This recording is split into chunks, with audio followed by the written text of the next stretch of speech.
Good morning, ladies and gentlemen. Welcome to today's webinar. My name is Alessio Petino.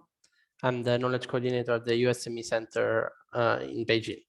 So today's webinar is titled Tips to Direct and Protect Your SMEs Before Entering China.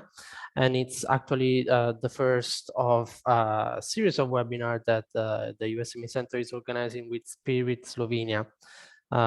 This webinar series is aimed at basically increasing the awareness and understanding of Slovenian and other European countries' SMEs in doing business in China.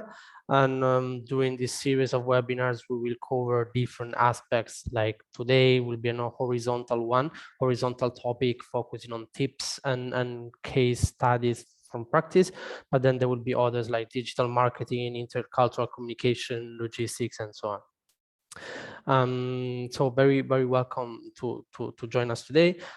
Today we are going to have three presentations. The first speaker will focus on the mobility issue. Unfortunately, as we know, the international travel to and from China is still very problematic. And the first presentation is going to basically provide an update on the state of play.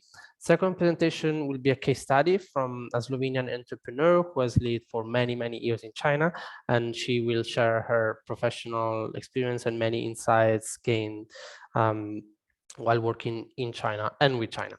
And the last presentation will be mine, which basically from the perspective of the EU SME Centre will try to provide some tips about how you can avoid some mistakes or how you can be better prepared to come to China. There will be a Q&A session at the end, but of course this webinar actually will be pretty interactive. There will be some polls at some point. In any case, you are very welcome to submit any questions you might have already in the Q&A section of Zoom. Not the chat, please, but the Q&A. The chat, of course, you can use to exchange opinions, but the questions, please submit them in the Q&A section because it will be easier for us to track them down. Otherwise, they might get lost. So before starting, actually, I would like to spend a few minutes on introducing the EU SME Centre. We are a project funded by the European Union. We've been around since 2010. And our mission is to help European SMEs to get ready to do business in China, to grow to China by trying to get them prepared. And we are in a third phase. We are run by a consortium of 5 chambers of commerce, which you can find at the bottom of the slides here. We partner with many networks, government agencies, business support organizations like today Spirit Slovenia. And we have a physical office in Beijing, which is where I am now. Very quickly, we have 4 main types of services. The first one is what we call the knowledge center. Basically, we write reports, articles, guidelines on different aspects of different sectors, different aspects of doing business in China. This is a screenshot from our website, and on the top you will find knowledge, and then there will be a publication database where all reports that we have completed are available there free of charge, but you have to be registered to our website. Second service we have is called Advice Center. Basically, it's a sort of help desk that European SMEs and business organizations can use to ask any questions or to do one-to-one consultations with one of our experts, again, on any aspects, sectors and aspects, market access, compliance, HR, and so on. And within the center, we have specific tools. We have a set of frequently asked questions. We also have a self-diagnosis tool, which are basically sort of a series of quizzes on different aspects, which will help you assess gaps in knowledge or in readiness for coming to China, and it provides a tailored list of answers and recommended readings for you to basically improve your gaps. And then we have this Ask the Expert. We have a button here on the website where basically you can submit questions, and then we will receive them by email, and then we can either respond by email or or by phone. I want to show you one very short video of this self-diagnosis tool that I mentioned before. So basically, it's different quizzes on different aspects, products, business environment, and so on. At the beginning, you submit some short information. There are questions with different answers, and each answer, of course, has a point. And then based on the score and the answers provided, you will be assigned a score and an analysis of the score. Basically, it will also provide you an overview of which answers were wrong, which correct, and then it also provides a list of relevant frequently asked questions or webinars or reports, and then you can then you can get a report by email of the quiz. And then after it, you can also book a one-to-one consultation with us. If there is some questions on which, I don't know, which you disagree or you are more interested in knowing more, we can discuss one-to-one. So I invite you to do this. It's very useful. And yeah. Third part is training center, which is basically what we're doing today. Of course, we would like to do things offline. We used to do many things offline. Now we are more switching to online, but yeah, basically training on different aspects of doing business with China. And here is a screenshot from our YouTube channel. Basically now, one of the advantages of online things is that we can record them. And we basically upload all the recordings of all our webinars on our YouTube channel, and you can rewatch them, you know, anytime on different aspects. There are like many videos, so you can take a look. And last, we have an advocacy platform, basically through which we try to disseminate information about new regulations, drafts for comments, or maybe an initiative we are currently doing through this platform is to interview SMEs and see what their problems are, what their obstacles are, and basically to provide advices which will feed into a position paper that will be published and presented also to Chinese authorities. Of course, anonymous. If you would like to contribute, let us know, please. Last part, I mentioned today is the first webinar of a series of webinars, and there will be 4 other to follow. The first one actually will be this Thursday, and you can see these are cross-cultural communication, negotiations, market entry, logistics, and digital marketing. You can register for free, of course. You can see more information on our website. These are very useful. We have very senior experts doing these webinars, so I really invite you to join. Yeah, maybe before moving forward, I will now give the floor to Mr. Martin Zadel from Spirit Slovenia. Yes, hello to everybody. So I'm Martin Zadel, representing Spirit Slovenia. We are the Slovenian government business development agency. And we are very happy to partner with EU SME Centre and organizing together this program. Chinese market is for Slovenia one of the priority markets, and we definitely want to put more focus on it. So Alessio already explained all the basis of this program. So let me just maybe say a few words about Spirit Slovenia. The biggest part of the agency work is helping Slovenian SME companies to increase their competitiveness and their export activities. So we organize all kinds of activities for Slovenian companies like courses, trade fairs, international delegations, vouchers, and similar free of charge activities. And on the other side, Spirit Slovenia is also a single point of contact for potential investors and international companies looking for new business opportunities in Slovenia. For investors, for example, the agency provides assistance through the whole process of investing in Slovenia, and we can also help foreign companies to find a suitable Slovenian business partner. So basically, you are always welcome to contact us for any kind of business opportunities related with Slovenia or if you're a Slovenian companies and you want help for exporting outside Slovenia, we are also the right address for you. So this is a very short presentation, and I give back the word. Okay, thank you, Martin. Thank you very much for this introduction. And we are always very happy to also refer you actually to the Slovenian SMEs that reach out to us.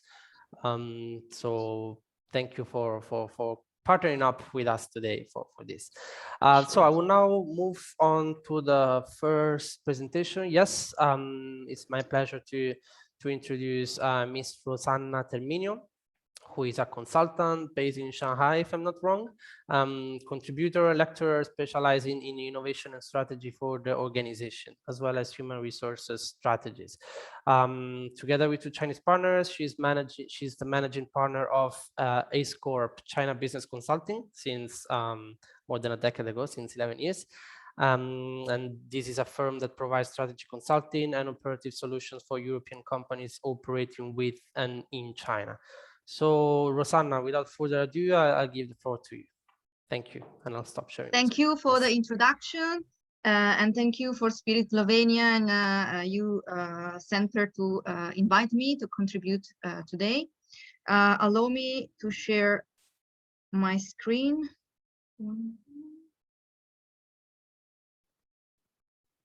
Can you all see my screen? Yes, Rosanna. Yes, okay, great. So as has been announced, I will have a brief introduction with regard to the mobility and all the regulation that allow people to enter into China, especially focusing on the present situation. So we will see where all it started, which is the logic behind all this regulation, which is the zero COVID strategy. How this affects all the different elements that you need to have covered in order to be able to enter China. How this also is affecting the application for work visa and the visa policy, and which kind of people maybe is more worth to be sent into China to have also a positive result on the visa application. I've been already introduced, and you will see my contact later, so I don't spend time on this slide.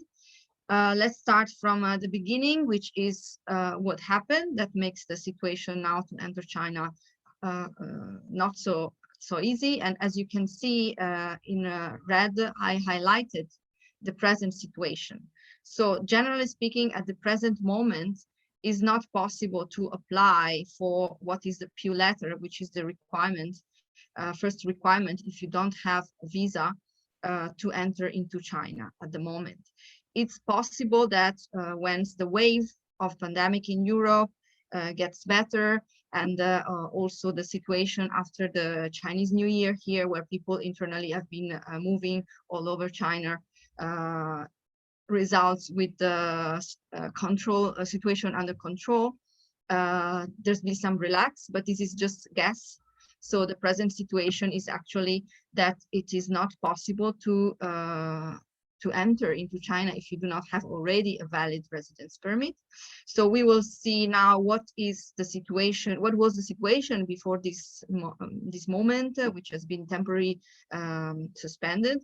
We can assume that this is what will happen also after this period comes back to normal.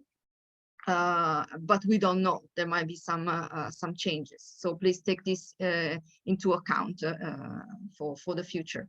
So as you can read, the key point here is the zero COVID approach, which is the approach China chose to face the pandemic.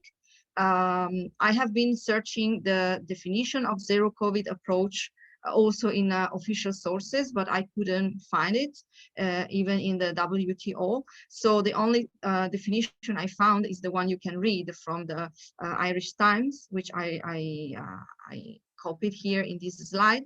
So it's when there is the cases are as close as possible to zero because of very strict control. So because of this philosophy, which is behind the approach which has been chosen by China, as you can see, there's been some gradual restriction and then relaxing option for different countries from 26 March to 2020 to the 3rd November 2020. At present, the people who hold regular residence permit issued after 3rd November 2020 or other visa holder which have inoculated Chinese vaccine don't need a PU letter. So these people starting from 21st March 2021 are people that if they can get a flight, we will see this is another challenge, they can enter into China. So at present, the PU letter application are suspended, and there's been further closing since the first Omicron case has been detected into China.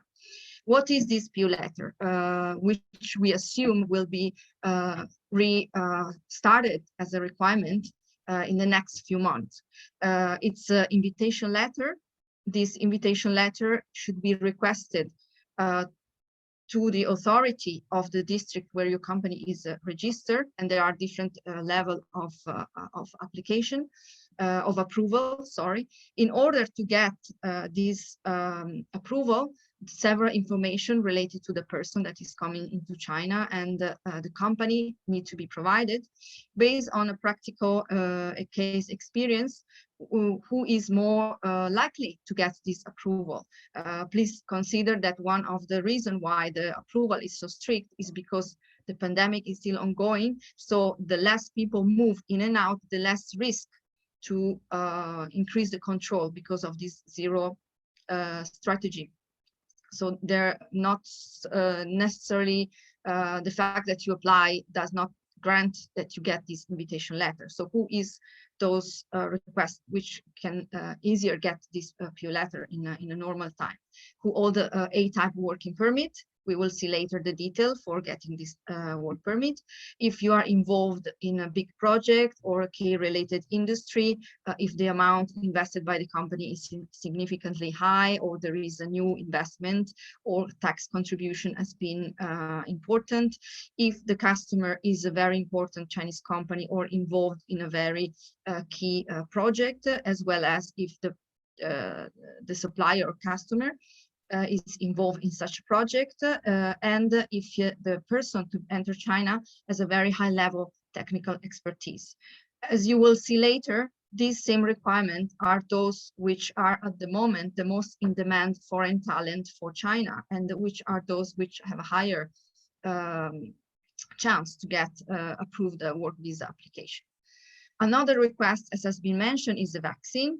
As you can see, there's been gradual acceptance of different vaccine if produced in China or from other parts of the world. Since 2021, WTO include all Chinese vaccine into the vaccine which are recognized for the COVID, but at present only some EU Shenzhen countries recognize the China vaccine, and this makes it complicated for the people belonging to such country to enter into China and to come back with a normal life into their country when they go back and forth. But as you can read, gradually more and more countries are mutually accepting the vaccine, and so this will make it maybe easier. But for China, the requirement, if you do not have the visa, is still the local vaccine. Another issue is to find a flight. So once you got vaccine or you got the invitation letter, you need to get a flight to come into China. One of the requirements which is still in place, but for some country has been gradually relaxed, is the 5-1 policy. So only one airline can serve one country. And if the country has a direct flight to China, you can only enter China with a direct flight. At present, because of the situation in Europe, several flights has been cancelled and suspended. So many people had, for those people which had only the chance to enter with a direct flight, this suspension grant the possibility, sorry, to combine, to triangulate from other geographies. But for the same reason, some other flight has been suspended. So in this precise moment, is not the best moment to try to enter or to exit and enter China because of all these uncertainties. As you can read, it is estimated that the more population is get vaccinated, the faster will the international travel will resume, and the optimistic prediction consider 2023 as the year to restart international travel, the most pessimistic 2025. Once you got your flight, another issue is that you need to get visa, of course, and also you need a green code to be able to onboard the plane. These regulations are changing and really depends on each location. So it's suggested that at the moment that you are going to take the flight to come into China or to start to do all the application you need to do to make it possible, check the requirements from the Chinese embassy or consulate of the country of departure. Generally speaking, we try to collect all the information, and we put here what is coincident for different country. So if you can prove your residence in the country that you are departing from, or if you hold a passport of that country, as I mentioned, you can only enter with a direct flight. Otherwise, you are permitted to triangulate, or unless, as mentioned already, this flight is suspended. Then you need a green code from Chinese embassy or consulate, and there are specific requirements to get this green code. Here, I share one example of what could be the requirement. So it could be 7-day, a PCR test, a molecular test to prove that you do not have COVID, 7 days before the departure, then another 40 hours before the departure need to have this test, plus also the blood test. And this protein is, in some cases, is requested, in other is recommended. And the reason is because it gives additional guarantee if this protein level is low enough that you are not infected by COVID, or is easier to avoid the risk that when you enter China, it's misunderstood that when you took the vaccine is actually this level are not due to the vaccine, but are potentially due to the fact that the COVID is on course. So this can have impact on the quarantine you have to do in China. In case you got a vaccine, you got COVID and you are recovered, you also need to provide additional information, including, for example, the X-ray on the lungs to prove that you are actually recovered. All this must be uploaded in one application in one system online, and after a certain time, you are released with this green code that allow you to onboard. If you do the triangulation, it is requested that you do this procedure also in the other airport.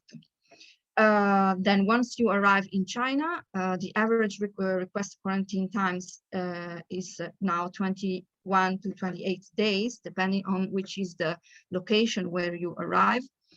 This is in a hotel. Plus 7 or 14 days in different other location. Before it was allowed to go to your home, but at present, because of the situation of the pandemic, this is not possible anymore.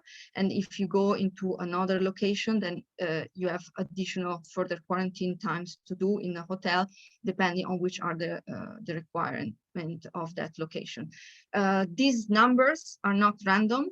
28 days based on some research is the maximum time of incubation that has been able to be proved of the COVID. So this 28 days is related to the maximum time that has been certified to be the incubation time for this virus, and following the zero COVID strategy, this is also why these days are requested for the quarantine.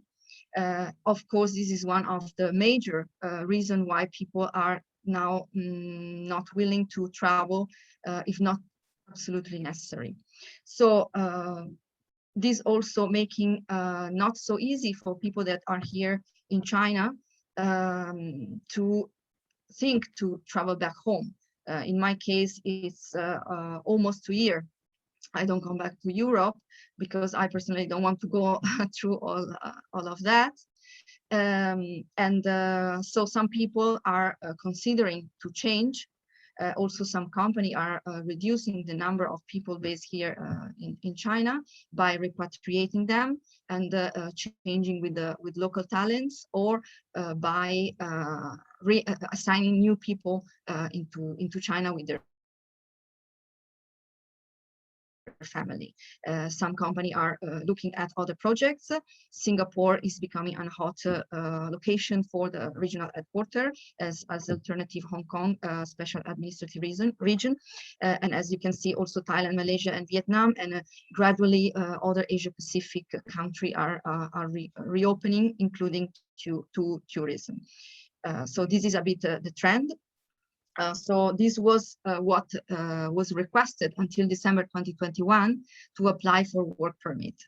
So because the people who are coming here new for applying for the work permit do not have a visa, they need to go through this PU letter application. But as mentioned, this PU letter application has been suspended for the moment. Once will be resumed, here you can see what is actually requested. If you have been vaccinated by this Chinese vaccine, you don't need a PU letter, but you still need to provide some information to get the visa, which include the profile of the person and job and responsibility, which need to be linked with the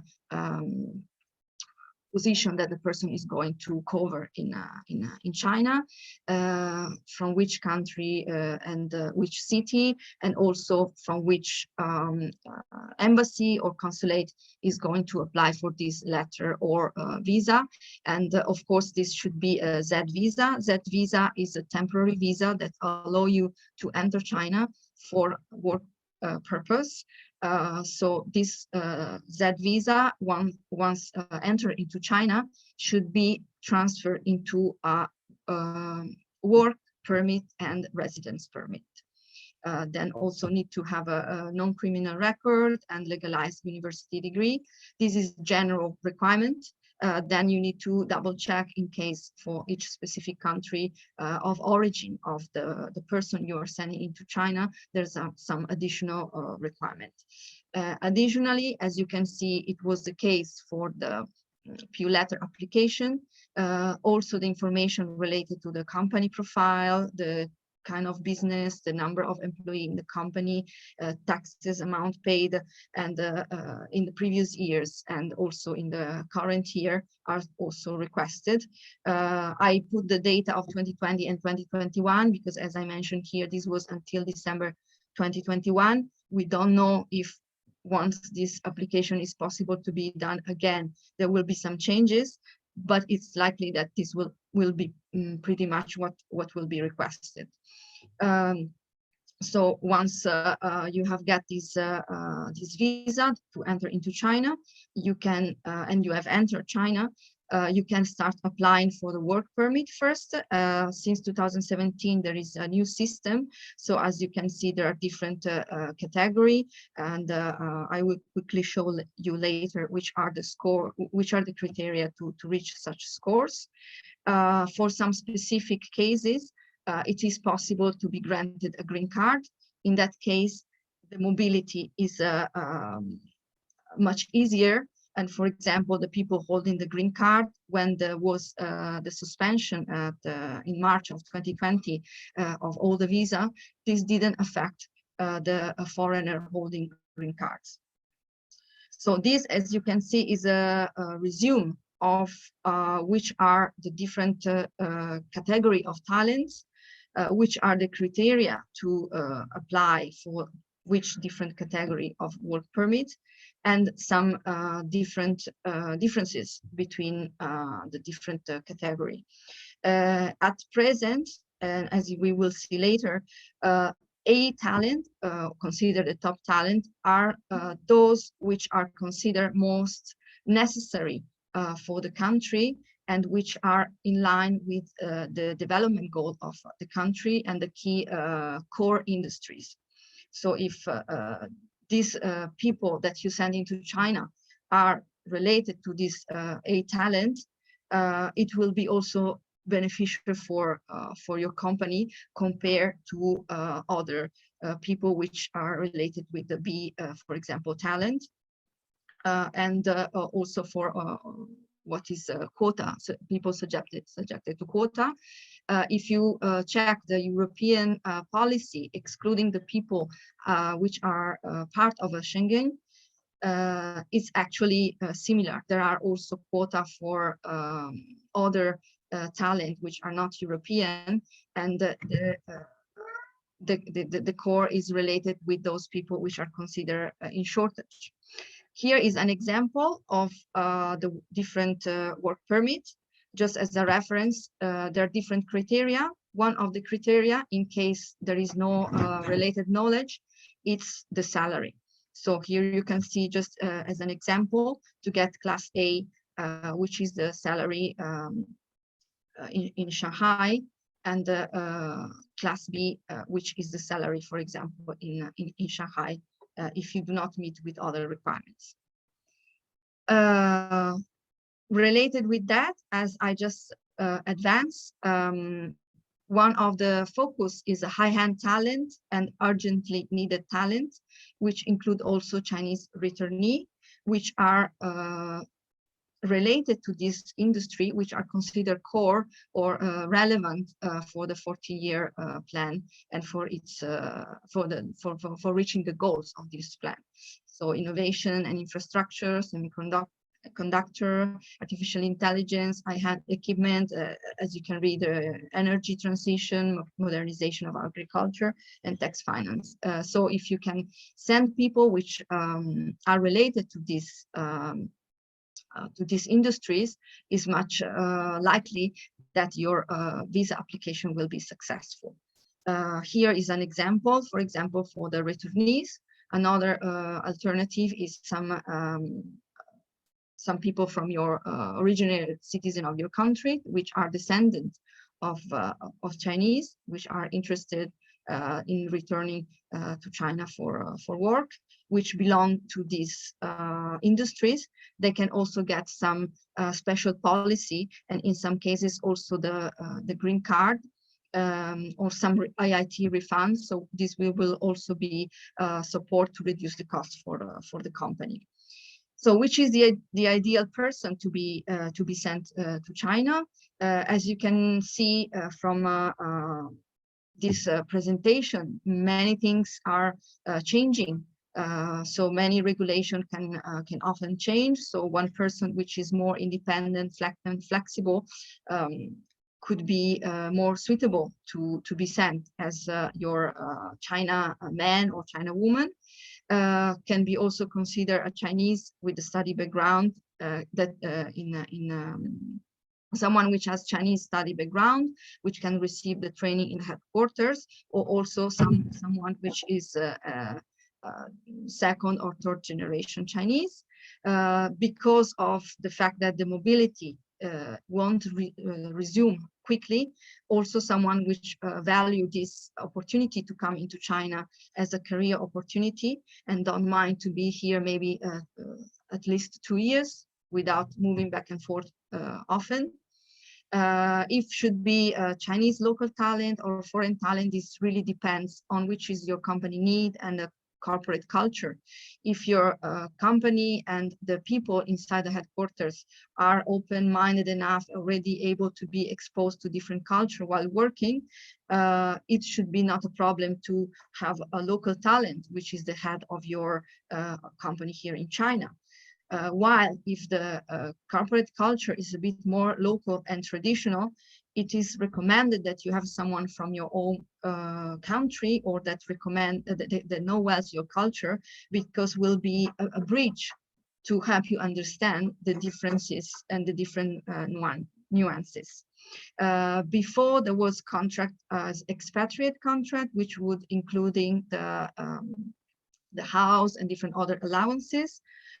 For 2 more years, sorry, this option has been extended, so this allowance won't be taxed, but more and more people and more companies tend to have a local contracts and not include any benefit, which in future will be subject to taxation. And as I mentioned to here, it will also depend on which are your company specific needs. I hope I didn't speak too fast. I wanted to be able to share as much information as possible. So I hope I didn't speak too fast, and on the other side, I hope I didn't take too much time.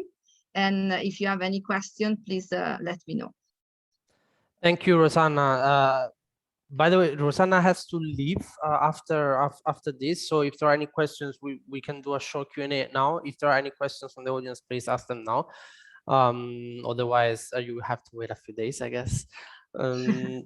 Maybe yeah. Before, to give some time for questions, maybe one comment we will see in our presentation later. We talked about certain categories of foreigners being more welcome, working in innovation, high-end talents, and this is actually a trend that we will see later. China becoming increasingly selective, opening up, but in a very selective way. So we will see this later. So I will elaborate more on this point. There is one question: what is everyday life like for non-Chinese? Wow, very. You could get. What do you mean? Answers. In which sense? It's for me, I guess, the question. I personally have my whole family in Italy with COVID.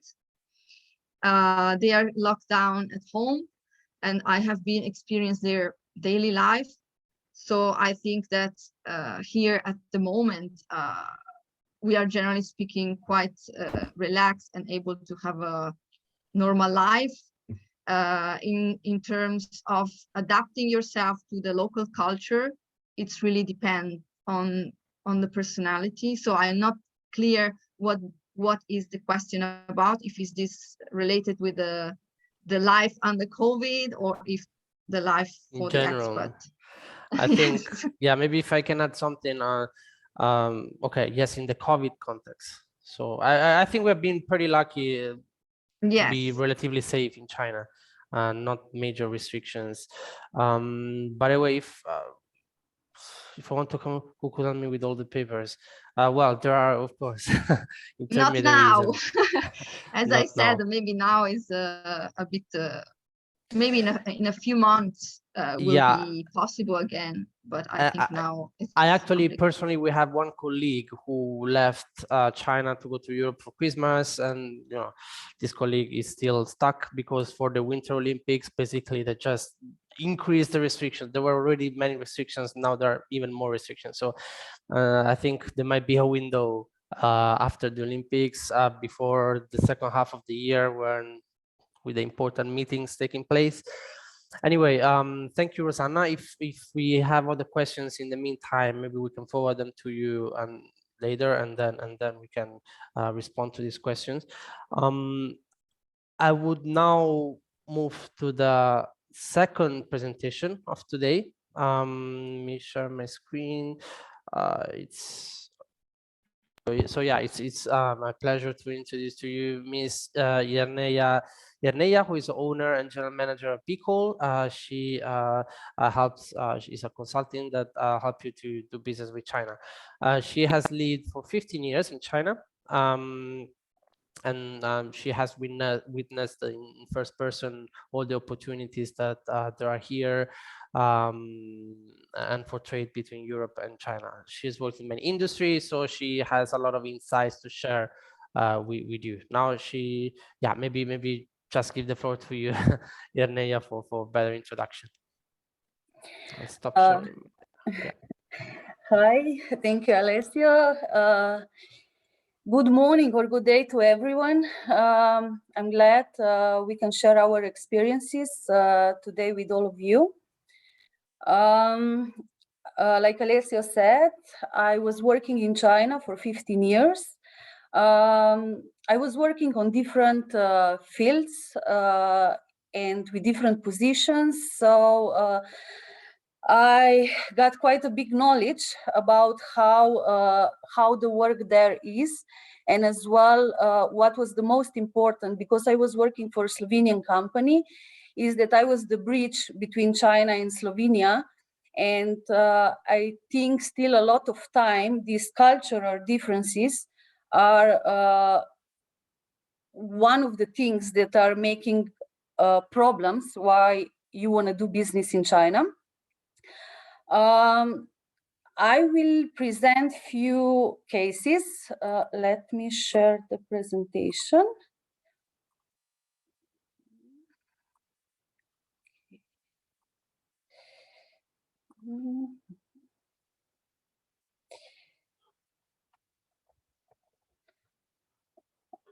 I hope you can all see it. Yes. Yeah, okay, super. So what I want to do today is to get a brief insight of how is selling in China, buying in China, and as well what can go wrong if you want to open production in China, if you want to have your own plant there. So I took few examples that I had.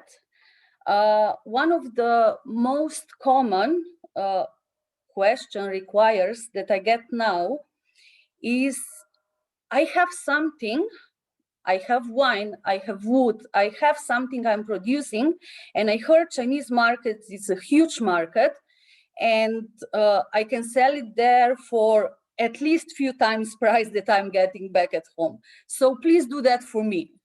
But I don't want to invest anything, and I want this to be sold overnight. This is just impossible. I had one wine producer which came to me after doing business in China for more than 5 years. They were super lucky. They got agent, contacted them already 8 years ago. They were buying big quantities. The payments were good, the price were good, and this business continued for a year. They were super happy. They said, wow, this is the best business we ever did. But after the year, the business suddenly stopped. They went from big numbers to zero. They have no idea what happened with the agent. Just overnight, he disappeared. So they were thinking, okay, now we can do business by ourselves. We are going to find customers in China, and it's going to be even better for us because we were selling wine, let's say, for 10 euros to them. They were selling in China for 60 euros. So they had a huge profit. Now this profit is going to stay with us. They were coming to me after 5 years of trying to do that, and they said, we had such a great meetings in China. We met a lot of distributors. We had wine tasting on a daily basis. We were traveling all over the China. We had huge presentations. We were pairing our wine with Chinese food. But on the end, we didn't sell anything, and it cost us really a lot. So now we have no idea, we don't understand how Chinese market is working. can you please help us? So we started with small. I said, Chinese market is big, but you need to decide where you are going to sell. Who are your customers? You need to have added value, because if you only have wine, it's not, they are not going to choose your wine in that huge wine market over there. So you need to have story. You need to have someone who knows how to sell it in China. We cannot do ourselves. And don't expect this is going to happen overnight. We need time. We need time to prepare market. Once we are there, we need to be fast. Otherwise, someone else will pass by us. So we made a brand, we made a story behind, and we started with small quantities. We had fixed quantities monthly, and this is the normal way we're supposed to do. So you need to think of, you will have a lot of obstacles, and if you are not prepared for that, it's better not even to enter. There is as well a lot of documentation that need to be done. For example, we were importing for a long time, and then suddenly with one of the deliveries, they want to have different labels.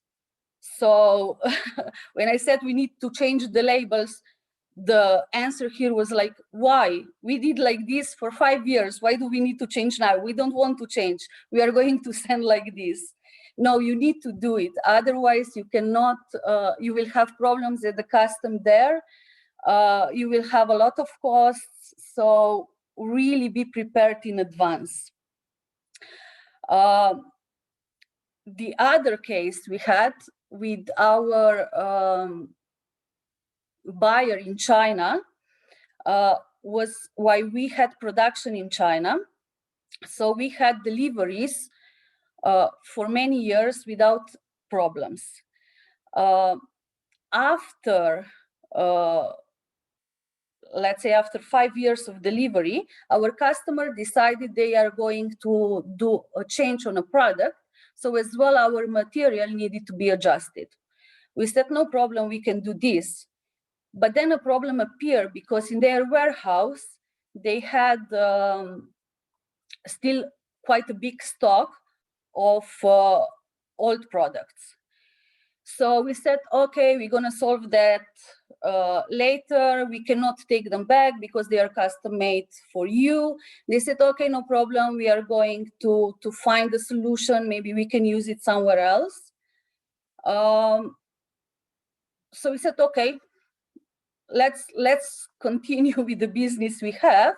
We are going to solve this. And after 2-3 years, the problem was still not solved. They didn't want to pay. They said, you can take it back. I was like, what to do? You know, you are trying to communicate, but it's like, no, we don't want, we don't need. And if you, in our opinion was, okay, we would still like to work with them. So we need to put that on a side.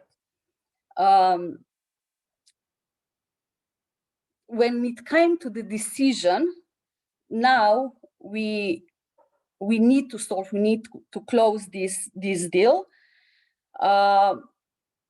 We hired a lawyer. We said, okay, maybe with the lawyer, he can help us solve the problem. His suggestion was talk with them, try to find a solution. So going to the court to solve the problem is not a good option. You will need a lot of time, especially if the customer is on the other side of the China. You need to go there many times. You need to have a local lawyer, actually, because the rules are a bit different in each city, each province. So with all the costs, with all the time, you need to see if it's even worth it to do. And another point, in China, I guess you all heard, losing face, right?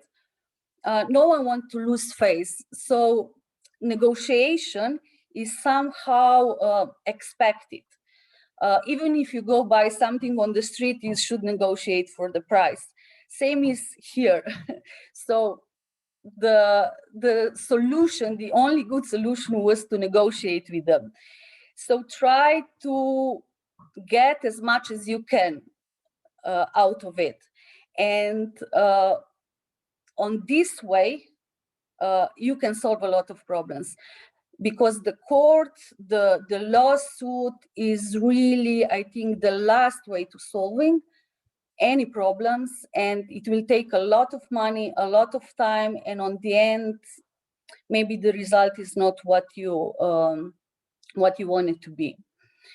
So it's really important for you, before you enter the Chinese market, to do the research, to know the market, to send your really A team there to get the best people you can get there. You need to take your time. Once you are at the market, you need to be fast. Otherwise, really, all of the other will run over and they are going to be before you. And don't think the way we are thinking here. We are thinking in Slovenia, in Europe. You need to relate with Chinese way of thinking, with their culture, with their way of doing business. And be sure you really have the right documents in advance. Get local lawyer, get local offices that can help you, because China is big with different rules, and you need to really think local. Then we have plant in China. We already today heard that it's quite impossible, not difficult, but quite impossible for us to go to China, to work there, to live there. So as well, the rules are changing. Before, I was in China already 20 years ago. Before, it was easy. They needed us. Now they don't need us so much, right? So if you want to do the plant in China, really, again, do your research. I think Alessio later on will tell you also what are all the documents you need to be careful on. For me, I think one of the problems is HR problem. Again, I still hear people saying China has cheap labor. There are no law. Workers are working the whole day. The salary is low. And of course, all of them would like to work for us because we are a foreigner company. That's not true. The salaries are usually higher. The labor law is very important. The workers are protected. And as a foreigner company, it's even more important that you do everything according to law. In my time there, I had and I heard about a lot of problems at which we didn't even think of before. For example, for production, you need a big amount of workers. Especially after Chinese New Year, you never know who is coming back, because usually those workers are from other parts of China. They are working through the year. For New Year, they are going home. So 1 year, we needed like 50 workers over the night. And we used help of working agency there. So they said, oh, we have a good news. We are going to send you 20 production workers. They can arrive already tomorrow. because we have them from the same village and they will all pack now and come immediately. We were really happy about that. We started to work for a week or two, everything was okay. And then one of the workers started to complain. He was a little bit of troublemaker. So we said we couldn't solve the problems we had with him. So we said, okay, we will let you go. But then the problem occurred. They were all related, or even if they were not related, they were from the same village. So all 20 of them start to make the problems. So now we are at the fact what to do. You know, you cannot get new people over the night and you cannot work with them. Because if they are asking for, let's say, higher salary, different positions, they don't want to come to work, or they are late and they still expect for you to pay them. If you will let this happen, you will have problem with other 100 you have in production, which were good until now. As well, if you want to terminate labor contract, it's very hard to do it. It's easy if you do money settlement with the worker. Otherwise, you can expect they will, let's say, fight for the rights, even though they are not right, even though you did everything according to law, everything as supposed to be. So sometimes, again, it's easier to settle with them, to do the mediation. They will be happy if they will take a part of money they are asking, and you're gonna be happy because you will get rid of them. But sometimes, again, you don't want to do it because you think it's not fair to do it, and you don't want to do it because of other workers, because everyone who will leave after him will expect the same thing. The first thing they come to to work, they are asking everyone, what's your salary? They are talking about everything. So it's not possible if you think you will not, they will not share information that's supposed to be personal information, or they're supposed not to share. We had as well case when we did let one of the worker go. I didn't want to do money settlement. So what he did, he sent the inspection. So I got all the possible inspection in the company. At that time, I was really happy that all of our documents, all of our contracts, everything was according to law, because they did check really everything. On the end, I got the business card of the inspector, and he told me, if you need anything, call me. Now we see he is a troublemaker, so we are going to talk with him, and he needs to delete all the complaints, so you will not have any problems anymore. So this is what I think is really important. Do according to law, get a local lawyer, prepare all the documents, get to know the culture, get to know how they are thinking, what they are expected, but at the same time, you need to explain to them what is expected from them. Especially if you have headquarters in Europe, some certain things are expected. So this bridge, this connection between China and Europe need to be done.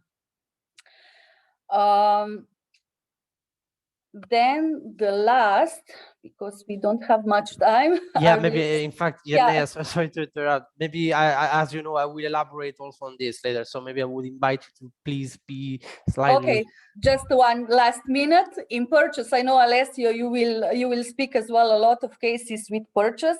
That's why I will not focus on this. Just maybe one short example which happened already when I began to China, when I came to China. It was like we had super supplier, we get great samples, super price, everything was okay. And then with the first delivery, instead of black color socket, we get the white color. And you know what was his answer? Yeah, but it's working anyway. You can plug in, you know, so why do you care about color? What's wrong with you, you know? So these are like small things that make like a huge impact then on your business. But like we said in about purchase, Alessio will explain more later. And I know you are from a different fields as well. If you have any questions, please write down, and then on the end in Q&A, we can try to reply with the theory or with cases from our daily life. Thank you, everyone. And Alessio.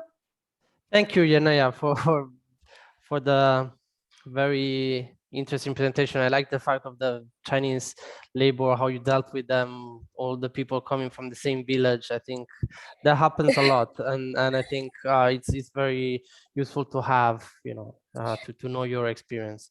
There will be a Q&A at the end, so if there are questions, you can write them in the chat already, but we will go through them at the end. Now, maybe if you can stop sharing your screen, Jerneja. Yeah, sorry. Share mine. Don't worry. So now we can move into the last presentation. I think I can just stop your. Oh, sure, stop. Okay. Don't worry. Okay, right? So yeah, the last presentation is actually I will deliver this.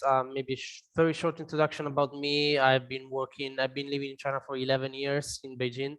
I've been working. I first came as a student. Then after a while, after graduation, I remained for work. Since the beginning, I worked on EU projects, different EU projects, doing policy and market analysis for European companies to enter the Chinese market already here.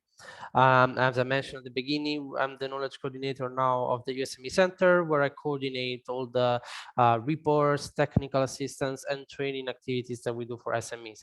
I would like to mention that we have, I mentioned at the beginning of this presentation, we have this Ask the Expert free service through which we respond to questions from companies. We have received 450 questions so far since October 2020, and a good part of which were on the recent customs requirements for food and beverage exports. So we have quite a lot of insights on this, and if you have any questions, you can let us know. I focus mostly on market access, regulations, barriers, investment attraction policies, standards, and compliance. I mostly focus on machinery, technology, but of course, I gain experience in pretty much all sectors, including food and beverage. So this presentation is going to be pretty interactive. There are going to be some polls at the beginning throughout the entire presentation, and I would really hope that all the participants could participate in these polls, because that would give me inputs basically to on which I could elaborate more with some concrete cases. So yeah, this is it. I will divide my presentation in 3 parts. First of all, I would like to begin by giving you an overview of what we as EU SME Centre see from companies, what is the interest, and so on. Then the second part will be the core part. There will be a few tips and supported by concrete cases and that you know, to protect, to avoid mistakes. And then there will be additional case studies at the end, actually 6 case studies, 3 of which from about purchasing from China. I would begin this with a poll. I mentioned there would be polls. Now there is going to be the first one. So if please Luis, yes. So the first poll is, what is the key driver of your interest in the Chinese market?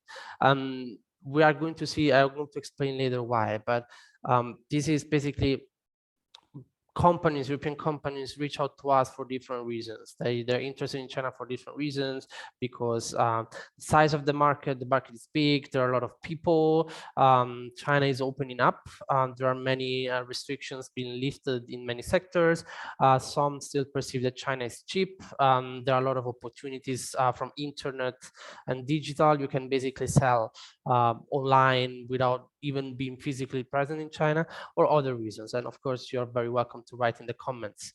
So maybe I'll give a few seconds more to give you time for answering this. Maybe we can close it now, I guess, if we can see the results. So yeah, as you can see also here, the biggest response we received is size of the market, and very interesting to see that opportunities from internet and digital is second place. I would have expected other answers like huge population, for instance. So yeah, of course, the size of the market is a huge factor that plays a lot of importance in the interest of US SMEs in China. There is a lot of appetite, a lot of interest from European companies for different reasons, the ones that we mentioned before, but also there is in China currently there is what is called consumption upgrade. So basically, of course, there is a growing middle class, we all know that, but there is a lot of focus from the policy level first to basically increase the quality of things. They call it high quality development. If you go to see Chinese policy documents, it's called high quality development. And this means that people are spending more money on buying higher quality goods, but also in producing higher quality goods. So this is, of course, this gives opportunity to European SMEs, companies that are perceived to have quality goods, but also emerging products and segments. The plant-based meat, or like energy drinks, or food supplements for people doing intense sport trainings. These are all things that until a few years ago were really a niche here, but now they're becoming increasingly popular. And so we as SME Centre, actually, we see a lot of interest in this, and in particular from companies operating in food and beverage or retail, and in particular through cross-border e-commerce. Cross-border e-commerce, if you don't know what it is, in short, basically it allows you to sell a product through borders, across border, through internet, via internet. And it's very easy, actually. It doesn't cost much, and sometimes you are allowed to sell products which otherwise you wouldn't be allowed to sell. We have a lot of resources in this cross-border e-commerce, and we have reports. So if you're interested in the topic, you can reach out to us for more details. So yeah, to summarize this slide, there's a lot of interest, but this is not enough. And with Luis, you can please launch the second poll. Despite, of this huge interest and appetite that we see, there is unfortunately we see that many companies fail. Maybe they don't fail at the beginning, maybe they succeed at the beginning, but maybe in the long run, they fail on the long run. So my second question would be, what do you think are the main reasons for which your companies fail in China? There are different factors: lack of knowledge, working with wrong partners, cultural factors, of course, also very important, a lot of competition, or other reasons, which of course you are welcome to write in the comments. I'll give a few more seconds to answer this. And then I think we can close the poll, Luis. Please show the results. So yeah, I see the top three answers: lack of knowledge, working with wrong partners, cultural factors. I'm a bit surprised to see that competition is very low. Actually, it's a very important factor. and not only competition from local companies, but also for other European companies. So in any case, all these answers we listened in the poll, they are all real, they all exist, of course, but there are also others, like a different role of government in business. Here, basically, anything is somehow related to the government, and much more than we are used to in Europe. For instance, yeah, we are seeing this, what is happening, for instance, with the situation in Lithuania. The goods are, there are these reports of goods being blocked by the customs, which are things that usually wouldn't happen in other markets. But also when you want to do a new project or get a permit for a certain product, there are a lot of political factors that must be factored in. But also other issues are skyrocketing costs of logistics, operation and compliance. I don't know, we mentioned before about HR. Trust me, hiring like a senior marketing manager or an engineer in China might even cost more than in Europe. It's very, very expensive. But also for trade, I don't know the prices now, but until a few weeks ago, shipping a container from Europe to China and vice versa would cost a lot of money, $10,000 at some point.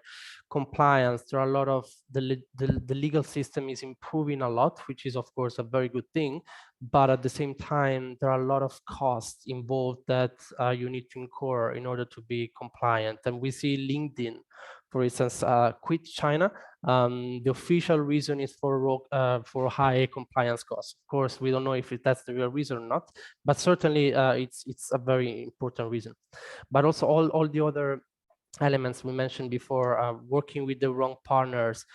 If you work with a Chinese importer of your wine and you sign an exclusive deal, like for exclusive distribution, and then the partner doesn't perform well, then you are pretty much stuck in you would like to work with someone else, man. It's not that easy to terminate a contract, and so on. Cultural factors, not only in communication, but also in company culture. Here things, Jerneja has mentioned before, you have to be fast, and people sometimes, European companies sometimes have slower procedures because you need to wait for the approval from the headquarters. And this is something that is not very helpful in China, because here people and companies move much faster, and your employees might also get frustrated about that, by the way, and leave your company. So these are all aspects which we see, and then of course our role as EU SME Centre is try to let you know, to increase awareness about these aspects, to provide examples, to discuss some examples with you, to discuss some other cases, and try to basically help you avoid mistakes. So I will now move into the central part of my presentation, which is about tips. And these tips I'm going to share, of course, we have a very diversified audience. We don't have a sector-specific audience, so these are just general tips, but I will try to include some examples from different sectors. The first tip I have for you sounds very easy, very, very obvious, but trust me, it's not. It's the first thing you have to do is to ask yourself why you want to come to China. It's here I'm listing some of the questions, some of the answers we receive often by European SMEs. It was also in one of the polls before. It's a huge market. China is a huge market. Yes, it's a huge market, but China is not a unified market. Actually, there are many smaller markets and clusters within China. You might have one supermarket existing in 2 cities only and not existing in other parts of China. You might have some distributors working only on certain regions and not on others. So this means that you should adapt your strategy to the specific needs and specific situation of that particular city or province. China has a huge population, of course, yes, but actually Chinese population is culturally very, very diverse. diverse, and of course it's also increasingly nationalist and patriotic.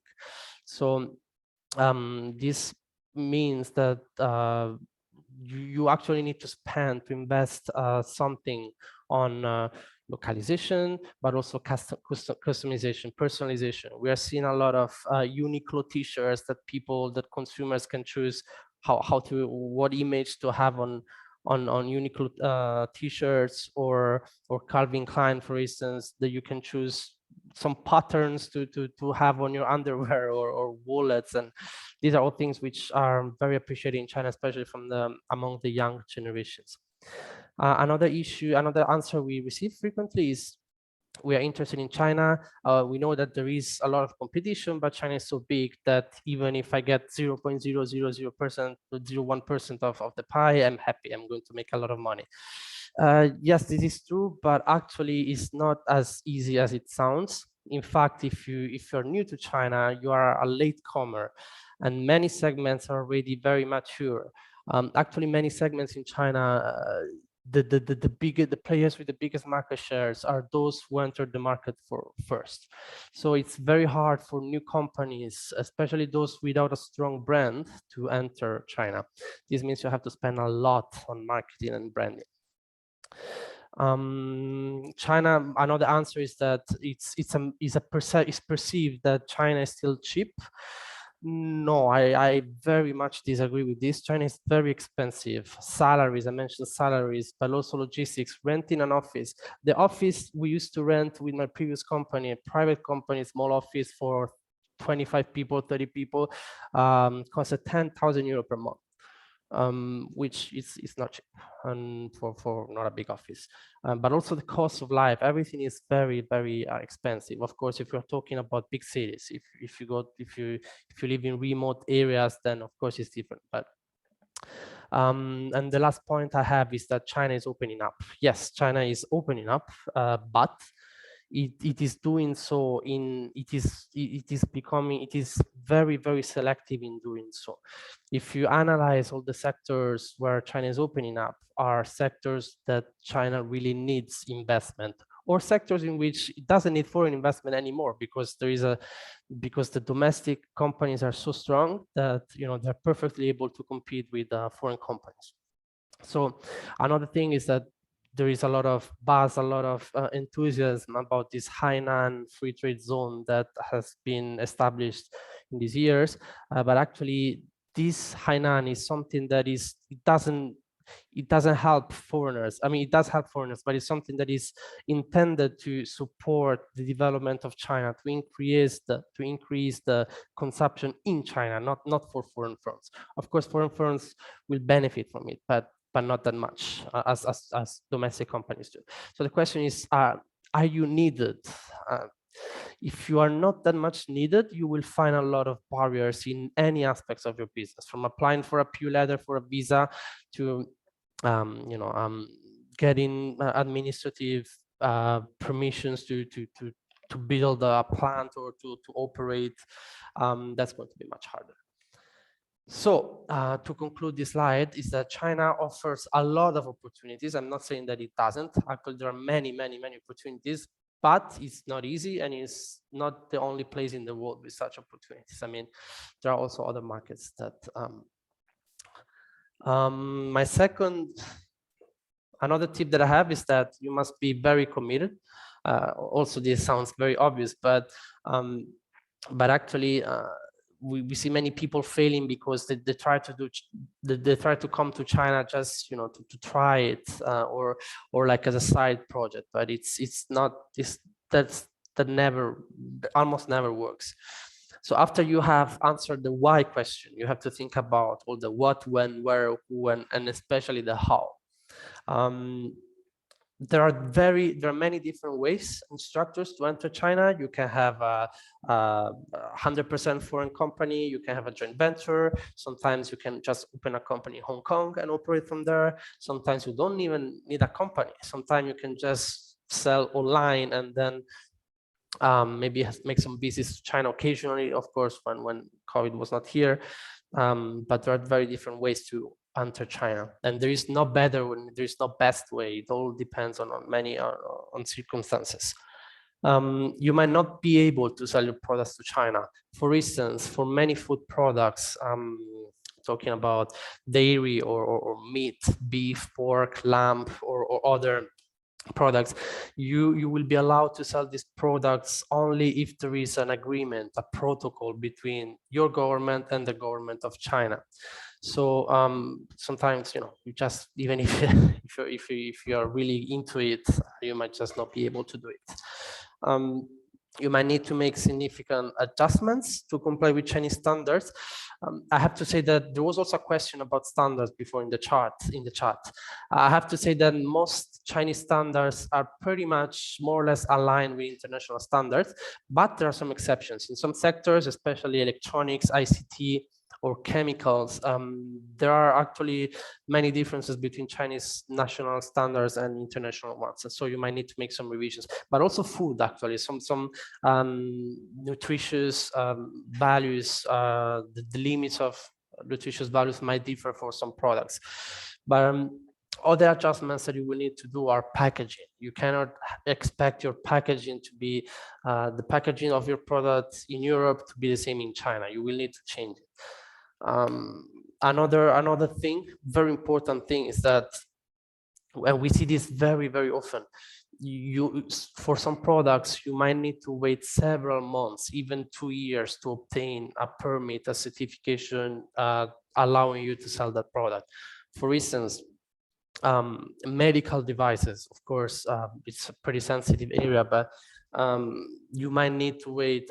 The process for registering a medical device of a certain risk level might take up 14 months, 16 months, 18 months.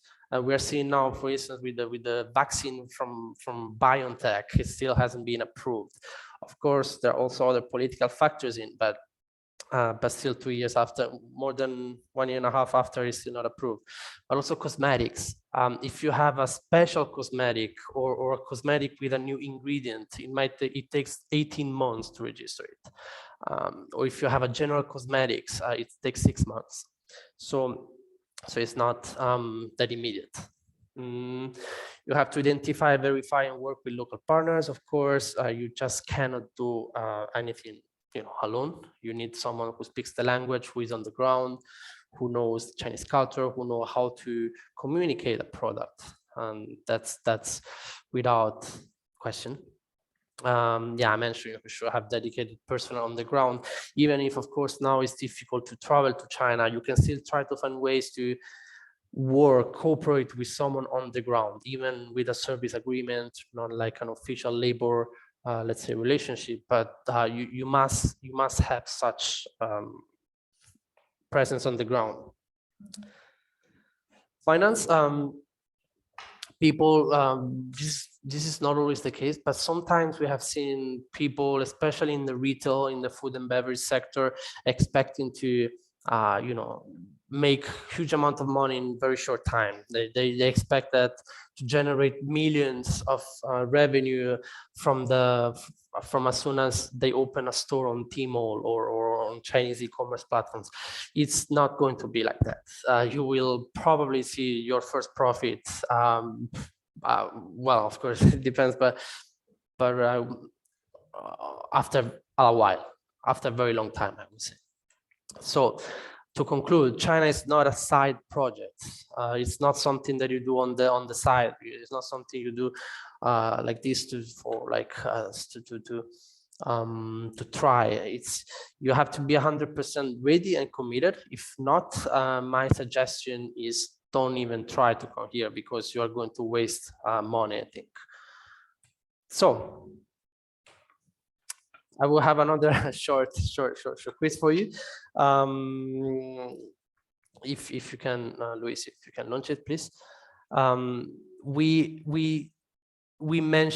talked before about localization, patriotism, and so on, and there is this this question, many people, who is most likely to prefer domestic brands, like Chinese domestic brands, over foreign ones? I'm talking about Chinese consumers. The older generations, let's say everybody born before 1980, or the millennials from 1981 to 1996, or the so-called Generation Z, basically those born after close to 2000s. And so maybe Luis, if you can close this poll. Yeah, I think this is the answers to this poll is exactly the same reason why I included this question here. Many people might think that older generations might prefer Chinese domestic brands over foreign ones.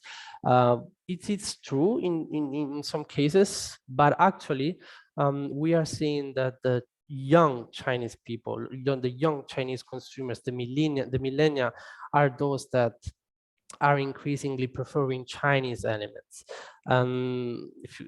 Yeah, the reason is very simple. Older generations were born in a time when China was, let's say, relatively weak on the international scene, and where there weren't many alternatives, many options available from domestic companies. But on the contrary, the younger generations, they were born in a China, which is a very important economic actor, and they're proud of being Chinese. They're proud of being of living in China, and so they are very proud to have some domestic brands that do good products, and there are good products done by domestic brands. So there is what is called this guochao. It's called national tide, literally translated as national tide. It's basically a preference towards Chinese brands, or in any case a recognition of the beauty, of the value of traditional cultural elements, traditional elements from Chinese culture into products. And we see this not only in fashion, like we see this mostly in fashion, when we have luxury brands, you know, making clothes with qipao, with Chinese elements, but not only here, also for packaging of other products, and also European companies are doing so. So this is a very important factor that you have to think about. The other thing is that Chinese consumers may have very different perception and taste compared to European consumers. For instance, I'm thinking about the red tea put into the Irish whiskey, or the Scotch whiskey, or maybe another example that I experienced yesterday evening, actually, for dinner. In Europe, I think it's very common to eat rare meat, like meat with the bloody meat. Here, I think it's not like that. Here, I think, of course, there are people who like it, but in general, people here like it very well cooked. And the reason I'm saying this, the reason I'm saying this is, or even wine. When you have wine, we used to drink it slowly to taste it. While here it's very common to have wine drunk like in a shot, like this. So this means that there will be different needs and requirements for promotion, for marketing, and you have to be aware that what we like might not necessarily be liked in China, and vice versa, of course.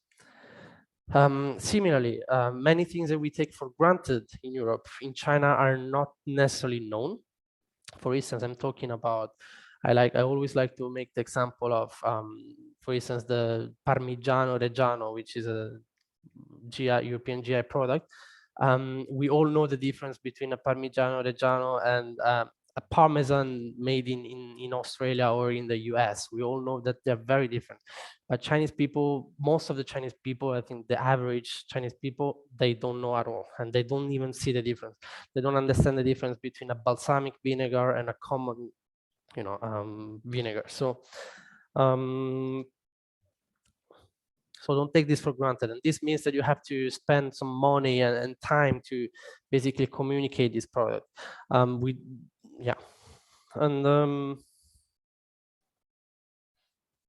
next point would be some Chinese companies have already caught up with Western companies, we mentioned many times, and this is especially true for low and medium end markets. For high-end markets, high-end products, there still is a gap, but for low and medium end markets, trust me, Chinese companies are doing very, very good. And another thing is that be humble. This sounds, of course, again, very obvious, but we used to see, at least before COVID, a lot of foreigners coming here, all these high-level managers, you know, showing off or like pretending to be very to know everything or being a bit arrogant, and this doesn't work. You should be humble. You should always learn from Chinese colleagues, not only Chinese but also other Europeans in China. You should always learn from them, and even from your competitors. You should always monitor what's going on and be active, to be ready to take inspiration from, to learn positive things from them. Seek assistance from networks and organizations on the ground. There are many initiatives, both funded by the European Union as well as member states in China, that are ready to help you if you have questions. Of course, the EU SME Centre is one of these organizations, but there are many more. There is the IP SME Help Desk, which is basically the same as they do the same things as we do, but focusing exclusively on IPR. So, but there is also another project for standards. There are a lot of initiatives. Another thing is, don't try to trick Chinese consumers. If they find out, trust me, your brand will probably be killed in a matter of hours. And there was this case a few months ago about the Magnum, the ice cream, that apparently the ingredients used in the Magnum here in China were different, were lower quality compared to those of ice creams used in Europe. And then at some point, one Chinese consumer found it out, and then they started to make a post on social media and to boycott the ice cream, and this has significantly impacted that brand. So to summarize, don't think you are special. European continues to be associated to high quality and safety, which is very true, of course, but this is not enough to sell the product. The product doesn't sell itself, you know, alone.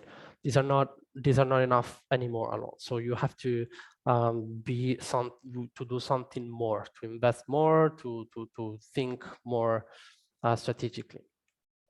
Another poll, second last. If Luis, you can please launch it. Yeah, we mentioned it at the beginning.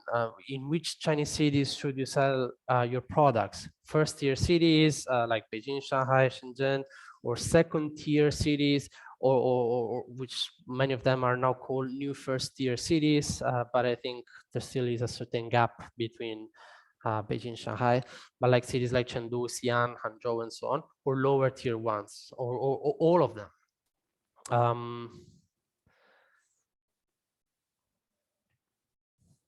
Luis, if you can please show the results. So interesting that the top answer was second tier, which I agree. I mean, it's especially if you're new to China, aiming to places like Shanghai, Beijing might be very expensive and very hard. But in reality, there is no answer to this, and it depends on the product, it depends on many factors. But it's very important that you try to avoid all of them. You try to avoid trying to conquer the entire Chinese market. This is not going to work. Just focus on one or two very small locations first, because China requires a lot of resources, energy, and most important, time. You know, it's things are very difficult. You need to be very familiar with in operating with such challenging markets, and this is not just at the beginning. When you're entering the market, you should always do it on an ongoing basis, because things move much faster here, and things move much faster, and maybe tomorrow there will be someone else threatening your products, your market share. I mentioned also before, it will take a lot of time to generate profits. I have this rule, which is take the time that your time expectations that you will have in Europe for selling a product or for generate profit, and then multiply by 2. This is what your probably expectations should be in China. Everything should be much longer, not only in terms of generating profits, but also obtaining permits and a lot of things.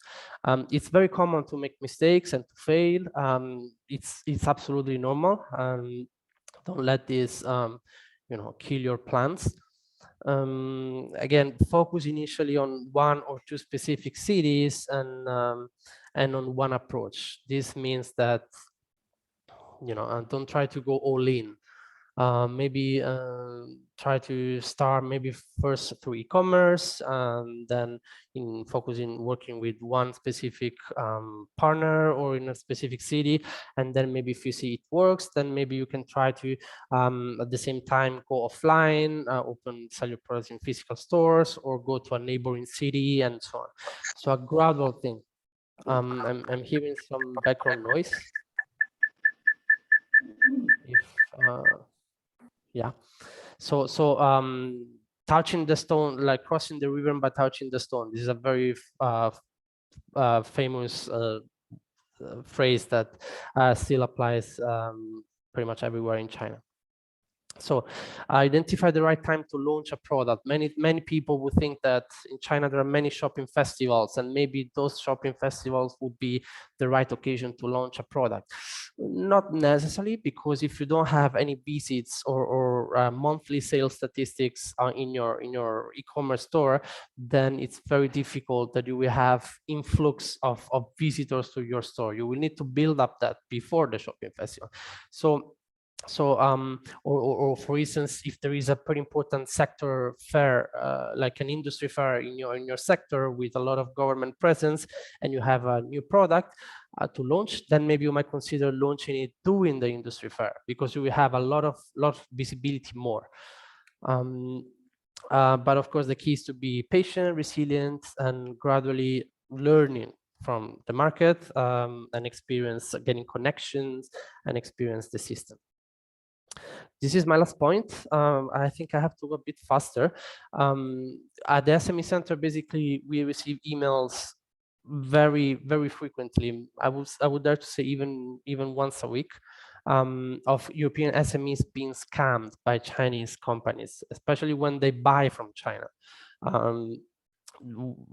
For instance, what we see is that the European company buys a product from China and then they pay in advance, but the shipment but the product was never shipped and the seller disappeared. Or as Jerneja mentioned before, the product the payment was done, but the goods were received with a lower quality or a different color. Or for instance, the Chinese partner says that the contract didn't cover additional taxes or any other fees, and they come up with suddenly with additional requests. Or of course, there is the issue of IPR that is very serious and very, very widespread. So now it's time for the last poll.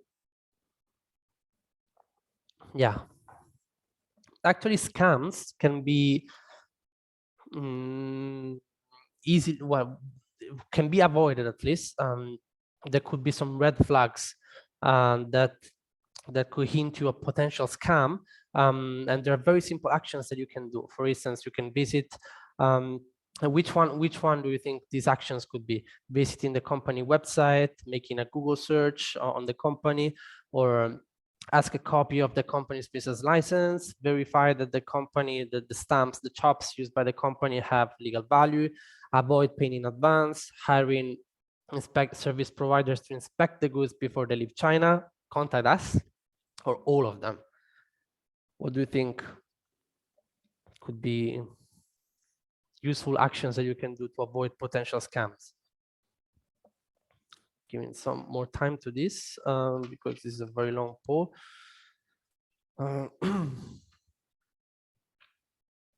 Maybe not, yeah.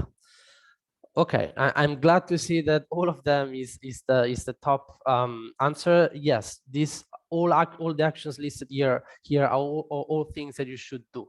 when working with a new, especially new Chinese partners. But of course, repeating them on an ongoing basis, repeating them after a while. The first thing is that you should ask for a copy of the business license. This is a very standard practice. Don't be afraid of making your partner angry, or this is very standard to do it in China. Ask a copy of the business license, because with that you can verify that the company exists. You can see who is the legal owner, who is you can access the credit, the social, the company number, and so on.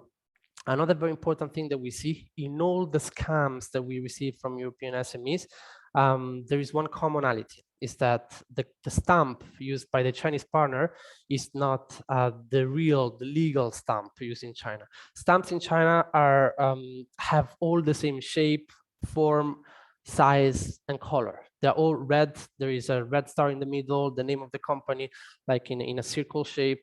That can only be that is the only legal way of stamps in China.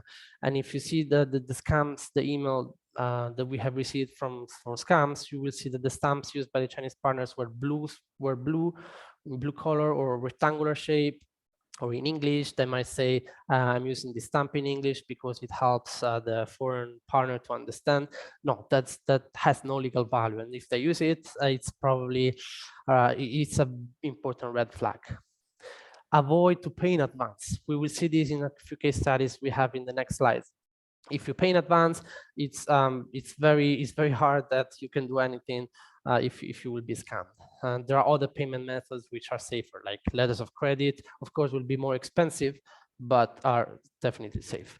You can also actually hire a third-party firm that can make an inspection of the goods in China before the good leaves China, so that they issue a report and then they send it to you, and then you will ensure that the product to be shipped meets the quality agreed in your contract.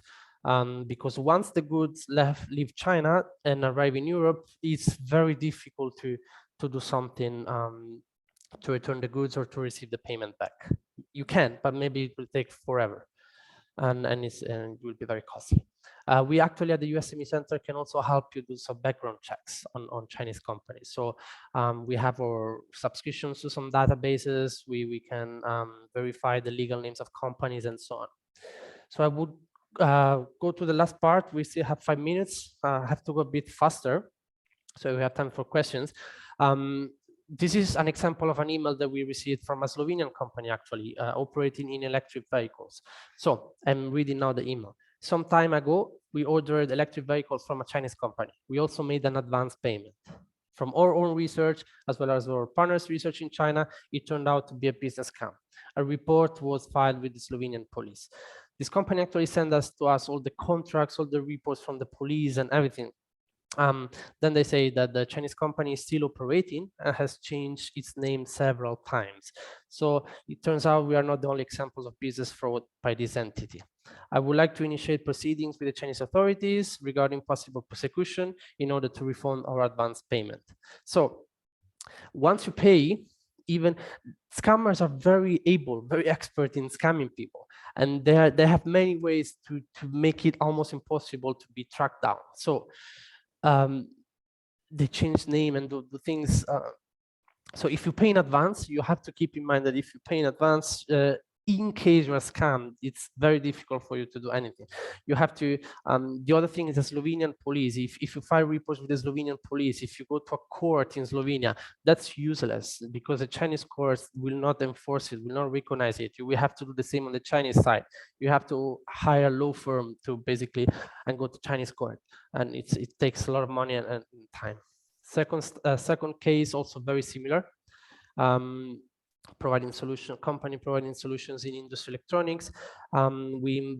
This company bought a used machine and they paid in advance for it. So after the machine arrived to Slovenia, the company found out that it had a lot of problems. It was faulty, there were some defects and so on.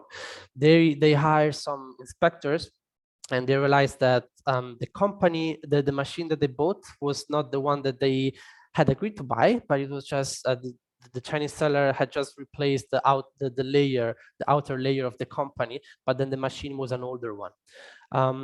So this company asked us for some advice. I'm not sure if a lawsuit is the right way, but maybe we can report the company to the local police.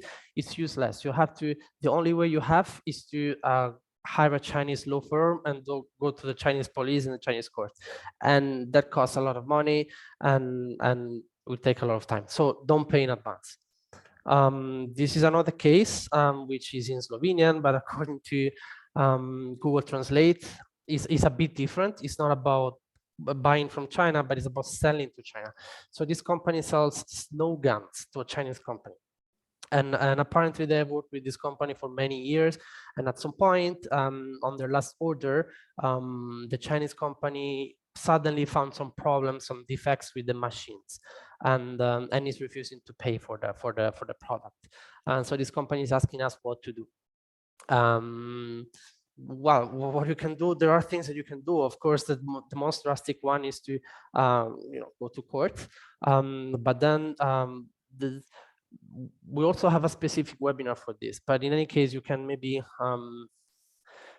send a letter, find a lawyer and send in a letter, make the company know that you're very serious about this.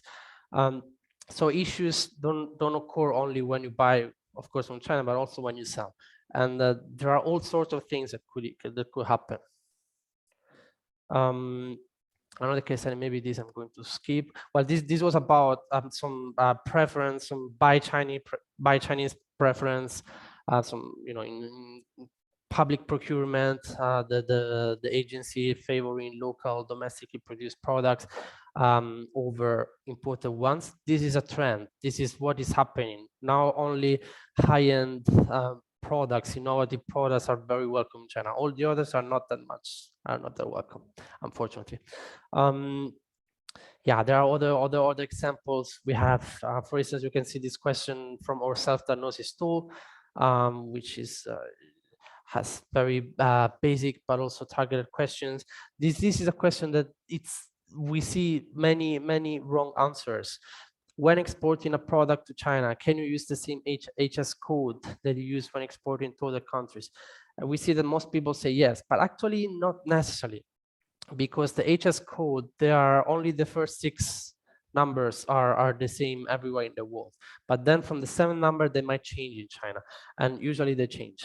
So these are things that you might underestimate, but our self-diagnosis tool, as well as all other resources we have, actually is full of cases like this. So I really invite you to do that, and then we can talk. Maybe we can have a one-to-one discussion on these aspects, and I can provide maybe more details, or other experts can do so. Yeah, another example is about if you're a service company, if you sell services from Europe to a Chinese company, do you need to pay taxes in China? Actually, yes. People might say, why should I pay taxes in China? I'm based in Europe. I don't pay taxes in China. Yes, it's true. You don't have to pay taxes in China, but your Chinese buyer will need to pay taxes on your behalf. So basically, it will withhold a part of the payment and paying it as a tax to the Chinese tax authorities. Usually it's 10%. And this is something not many people know. And actually they come to us and say, hey, we agreed, they agreed to pay me 100, but they only pay me 90. What's up? This is the answer. So I really invite you to do this. Self-diagnosis tool, to go to a website, go through reports. We have really a lot of resources. Or if you are maybe lazy to find, to look for the many resources we have, which I admit it might be very time consuming, you can just write an email to us, and then we will be very happy to, these are here, my personal email, well, my work email. You can write to us anytime. Of course, if you are from Slovenia, from a Slovenian company, you can reach out to Slovenia, to Spirit Slovenia, or to the Slovenian representations in China, who are also very active in supporting Slovenian companies. So that's pretty much it.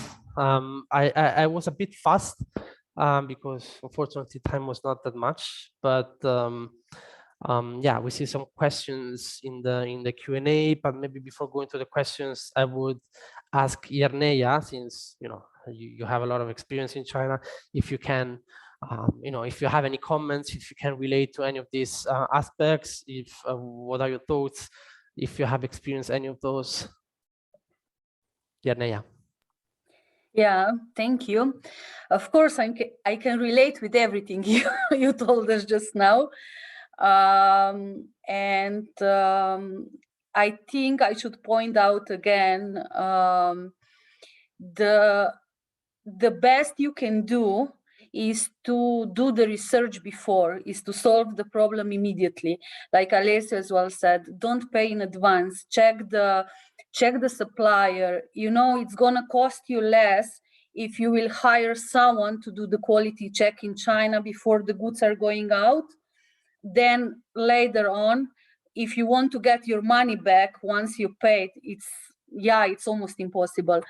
As well, you saw in my case, we were in China, we had long-term suppliers or buyers, and we had the same problems. And it's much easier if you are there as a company registered in China, but it's still very hard to, let's say, to get all the money back once you send the goods out, once you paid advance payments. So it's really good to protect yourself in advance, and as well, like market research.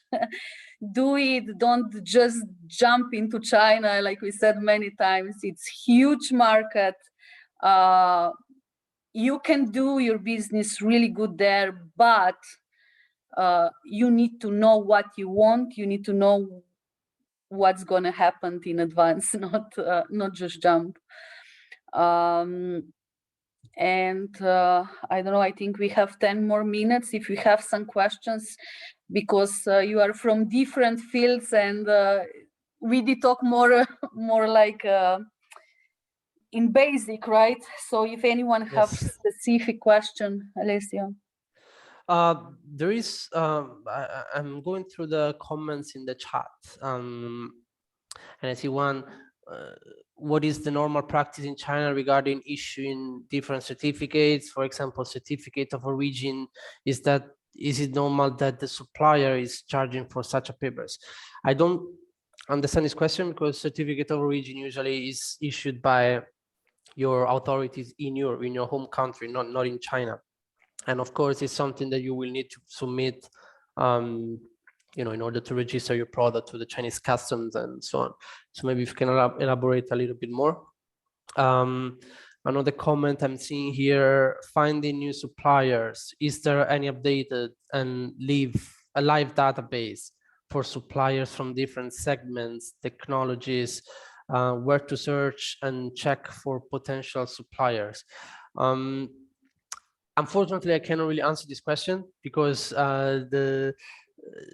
you know, we try to increase basically to work from Europe to China rather than the other way around. But I think national authorities, the representations of your home country in China might be able to assist with this request. Of course, if there are other questions, please, you have 8 minutes to write them in the chat. Sorry, in the Q&A section.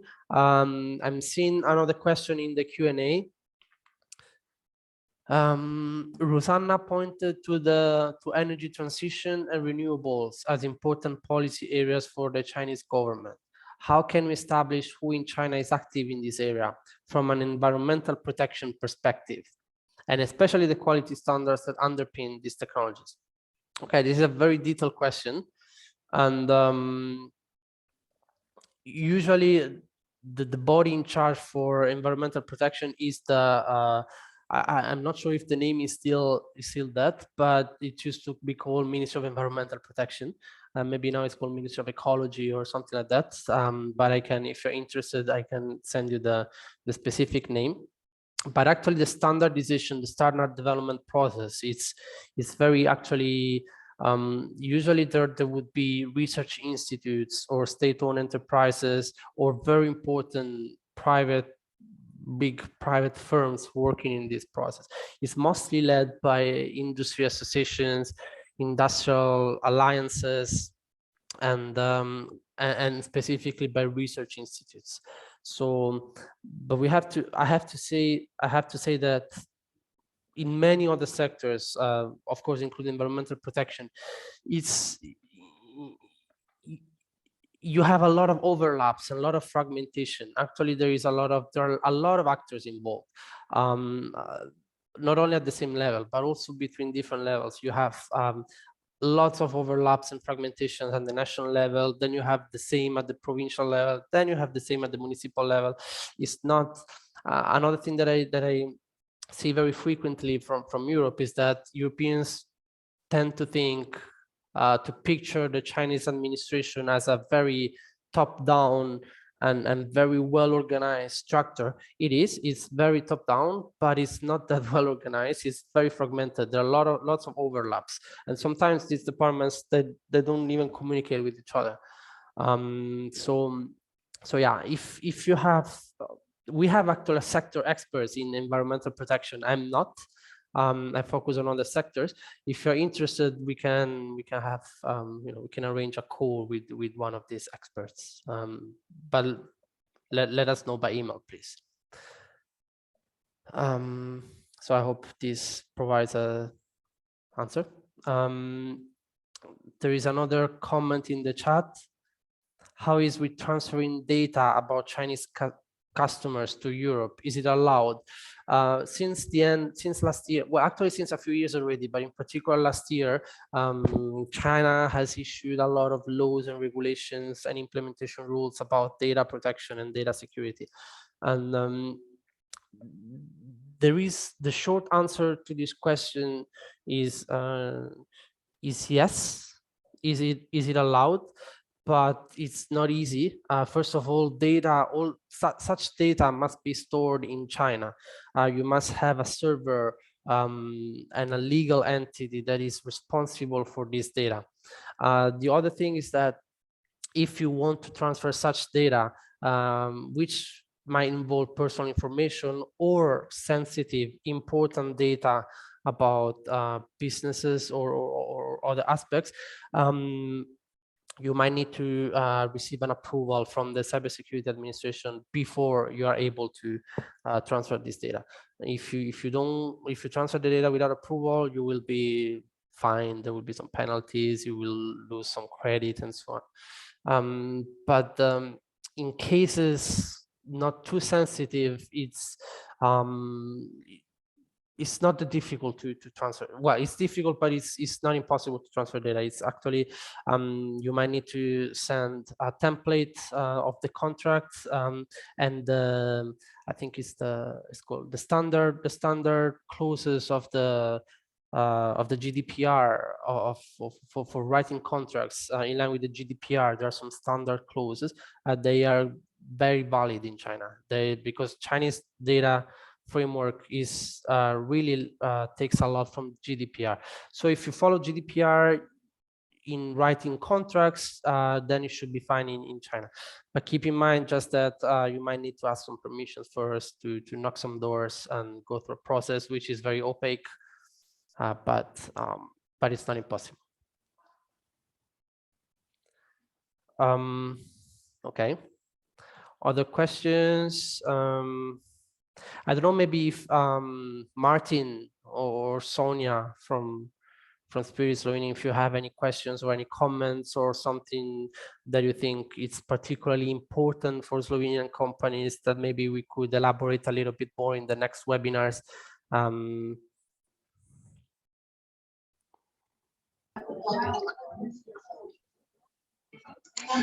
Yeah, we can maybe think about it, and let you know further on. Like at this moment, it's difficult to say, or maybe we can also ask them to write us down, in the meantime, till the second webinar. Okay, very good. All right, so so yeah, if there are no other questions, I will just end it here. Again, you can reach out to us, to EU SME Centre, anytime for any issues. We can have email exchanges, we can have one-to-one Zoom calls. If you're in China, we can also come to our office. We'll be very happy to offer you coffee. But write to us, and in the meantime, please visit our website. We have a lot of tools that are really, actually most of the information people look for are already in our website. It's just that maybe it's difficult to find it, but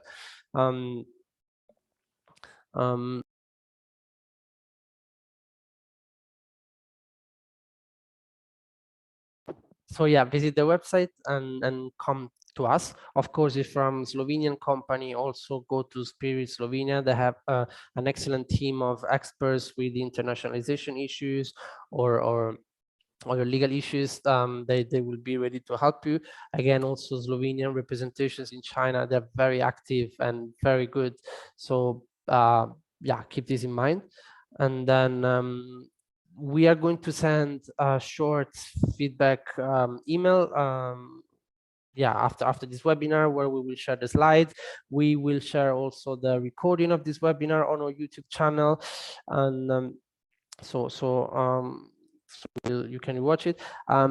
Last, I mentioned this is the first webinar of a series of webinars, and there are 4 more other webinars to come that we're doing with Spirit Slovenia, and the next one will be this Thursday, actually, about cross-cultural communication and negotiation. We have a great speaker who works very frequently with us on this. So yeah, I think that's all. I would yeah, and the webinar here. So Jerneja, also thank you, Sonia, Martin, thanks to all for this, and yeah. I would also like to thank you, all of you, Alessio for presenting, and all of participants for listening. And I hope on our next webinars, we will find out more about how to do business in China without problems this time. Thank you, everyone. Thank you. Thank you also from our side. And you're welcome to the next webinar. Bye.